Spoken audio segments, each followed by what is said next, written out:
Mga kapuso, hindi nga maikakaila ang tulong na dala ng mga CCTV camera. Kaya ngayong magpapasko, nagpakalat ng mga bagong high-definition CCTV camera sa Luneta bilang dagdag seguridad. Makibalita tayo live mula sa ating kasamang si Ivan Mayrina. Ivan. Yes, Rhea, mga kapuso, alam niyo po ba na tuwing peak season, tulad po ng buwan ng Disyembre, at tuwing weekend, umaabot po ng hanggang 100,000 yung tinatawag na foot traffic dito sa Rizal Park. Ibig sabihin po niyan ng mga namamasyal at gayon din yung mga dumadaan dito sa Rizal Park. Kaya naman lubhang napakahalaga na siguruhin ang seguridad dito sa Rizal Park at kaugnay po ng pagpapaigting ng seguridad dito. Makakausap natin si Ginoong Kenneth Montegrande, siya po ang tagapagsalita ng National Parks Development Committee. Kaugnay nga po ng pagpapakalat ng may 30 CCTV camera dito sa kahabaan ng Rizal Park. Magandang umaga sa iyo, Kenneth. Magandang umaga. At ano ba yung lahat ng mga nanonood sa kanila? Ano ba yung capability ng mga CCTV natin? Nakita natin kanina, meron ang ganda ng zoom, ano? At maganda yung video quality. Yeah, basically yung mga CCTV na ikinabit natin dito sa loob at sa perimeter ng Rizal Park is may kakayanan na bumilang. Gaya na nabanggit mo kanina, yung foot traffic, na during, especially kapag peak season nga, may mga events tayo dito, may kakayanan siya yung bumilang ng eksaktong bilang, ng mga tao na nandito sa atin sa loob ng Rizal Park. Hindi tayo gaya nung dati na estimated lang, gumagamit tayo ng formula per square meter para bilangin yun. Pero by this time, sa feature ng camera na to, is talagang magiging yung bilang is katotohanan. And at the same time, ang para naman doon sa seguridad ng ating mga kababayan na siyang pupunta dito, tourist man yan, foreign tourist or local tourist is, mabibigyan natin sila ng seguridad is because of ang feature ng camera na to is pwede siyang makapag-recognize ng muka. Halimbawa, yung merong isang pinaghahanap ng batas, at wanted, sabihin natin na i-upload natin to, lalagay natin ito sa system natin dito sa command center. Pero at may facial recognition feature, pag nadaanan siya ng camera, is automatic magkakaroon ng alarm, magkakaroon ng respond doon sa ating mga security team para puntahan yung kung saan lugar meron yon.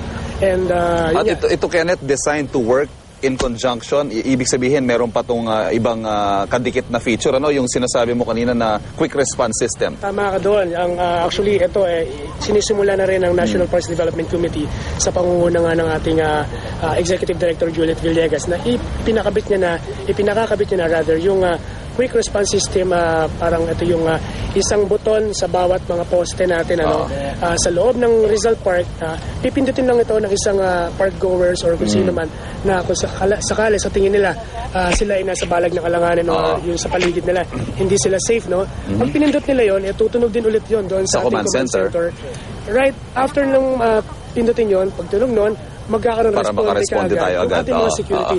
Ang basically idea nito is mapiprevent natin yung possible crime or kung meron, not only sa crime, kunyari may nawalang bata, gusto natin saklolohan, yun, doon by that. At may nakitang naninira sa mga facilities ng park, Anyway, Kenneth, alam natin maraming papasyal sa Luneta ngayon. Ano bang aasahan ng ating mga kababayan ngayong buwan ng Disyembre? Salamat. At ngayong December, basically marami tayong events na i-prepare for the public, mga kababayan natin.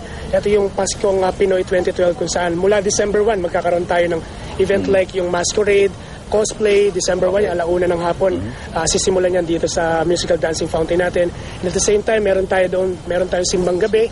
At meron din tayo dito yung inaabangan natin yung New Year countdown na talaga naman halo-halong may concert, may sayawan at matinding fireworks display in partnership ito sa City Government of Manila. At syempre may bazaar, Maraming salamat. Meron tayong bazaar festival dito. Maraming salamat, Kenneth, at marami pong aabangan nating mga kababayan na nais mamasyal dito sa Rizal Park. Samantala, sa punto namang ito, ay makakausap natin si Police Superintendent Rolando Tumalad. Siya po yung hepe ng Station 5 ng Manila Police District. Para naman po ikwento o discuss sa atin ano yung mga tamang paraan para masigurong ating kaligtasan na tayo mga namamasyal dito sa Rizal Park. Magandang umaga po sa inyo, Colonel Tumalad, sir. Magandang umaga rin po, Ivan, sa nanonood po. Yung security situation na ayaw po nating mangyari, yung magkaroon ng isang pagsabog sa isang public place kung saan napakaraming tao. Ano po?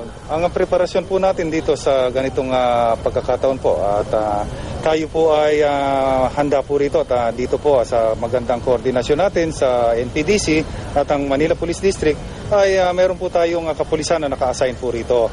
At dito rin po ay meron din po tayong magandang koordinasyon sa NPDC at meron po tayong nakadeploy rito na meron po tayong tourist police unit po rito at Rizal Park PCP po dito sa Ito ho, isang sitwasyon sakali nga po magkaroon ng pagsabog. Ito, meron po tayong simulation na gagawin dito ngayon.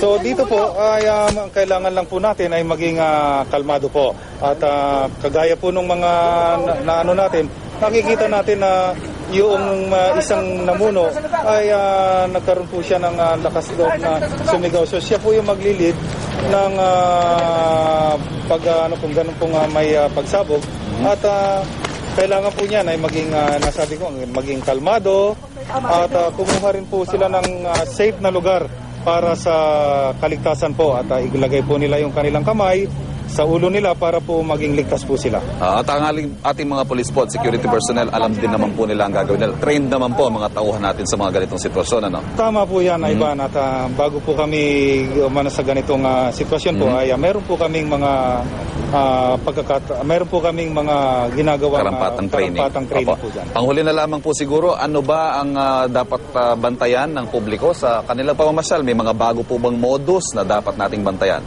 Dito po sa pamamasyal po dito sa Rizal Park, ay dito po ay makakaasa po ang ating mamamasyal po rito na dito po ay magiging safe po sila dahil nasabi ko nga po kanina, tayo po ay merong tourist police na nagkikater po ng both local at foreign tourists at ang ating Rizal Park PCP na minaman po ng kapulisan ng Ermita Police Station ay nandito po para sa pagganap din po ng anti-criminality po sa lugar na ito. Okay, maraming salamat. Police Superintendent Rolando Tumalad, Hepe ng Manila Police District Station 5. At yan po muna ang latest mula dito sa Rizal Park. Balik muna tayo sa studio. Thank you, sir.